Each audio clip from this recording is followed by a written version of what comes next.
نیت کر لو کہ 15 سال تک کی جتنی بھی بچیاں ہیں اور جتنے بھی بچے ہیں وہ سب کے سب جو ہے مدرسے ضرور جائیں گے. اسکول بھی جانا ہے لیکن مدرسے میں بھی جانا ہے. میری ماں اور بہنوں، اگر ہمارے بچوں نے علم نہیں سیکھا تو بتاؤ ان کی زندگیوں سے دین نکلے گا کہ نہیں نکلے گا؟ اگر ہمارے بچوں کی زندگی میں دین نہیں آیا تو بتاؤ یہ اپنا نام کیسا رکھیں گے؟ اگر ہمارے بچوں کی زندگی میں دین نہیں ہوا تو بتاؤ یہ مرتد ہوں گے یا نہیں ہوں گے؟ اگر ہمارے بچوں کی زندگی میں دین نہیں ہوا تو بتاؤ یہ نماز سے غافل ہوں گے یا نہیں ہوں گے؟ اگر ہمارے بچوں کی زندگی میں دین نہیں ہوا تو بتاؤ یہ مرنے والے کے لیے سارے ثواب کریں گے یا نہیں کریں گے؟ اگر ہمارے بچوں کی زندگی میں دین نہیں ہوا تو بتاؤ یہ نمازی بنیں گے یا بے نمازی بنیں گے؟ میری ماں اور بہنوں، جب بچہ بڑا ہو جاتا ہے اور ماں باپ کو جواب دینے لگتا ہے اور ماں باپ کی نافرمانی کرتا ہے تو پھر ماں باپ کہتے ہیں کاش کہ تو نہ جانے کب کا مر گیا ہوتا تو میرے دل کو سکون مل جاتا. میری ماں اور بہنوں، اس بات کو کہنے سے بات نہیں بنتی، بلکہ اللہ تعالیٰ سب سے پہلے حساب ماں باپ سے لے گا کہ تم نے اپنی اولاد کے ساتھ کس طرح سے زندگی گزاری، اپنی اولاد کی کس طرح تربیت کی.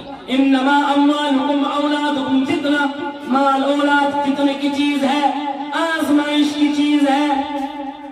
ہم نے تمہیں اس لیے دیا ہے، ہم تمہیں دیکھیں گے، آزمائیں گے. تم مال سے محبت زیادہ کرتے ہو یا اولاد سے محبت زیادہ کرتے ہو؟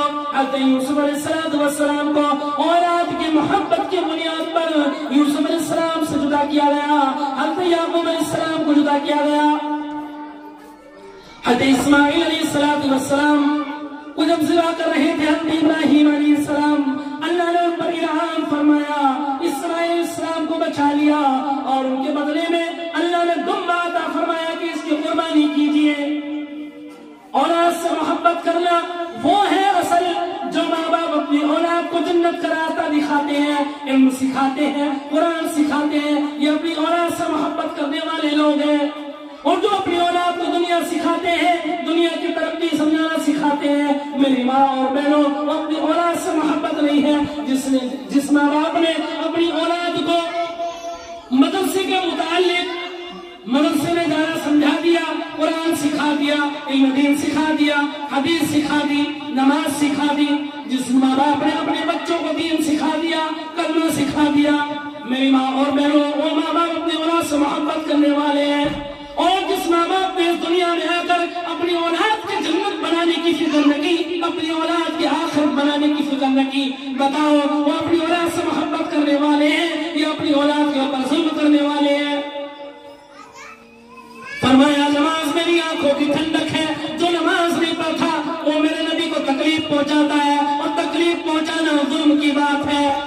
اب بتاؤ کتنے لوگ ہیں دنیا میں جو نماز پڑھتے ہیں میرے نبی کو راحت پہنچاتے ہیں؟ کتنے لوگ ہیں دنیا میں جو نماز نہیں پڑھتے اور میرے نبی کو تکلیف پہنچاتے ہیں؟ اور تکلیف پہنچانا ظلم کی بات ہے.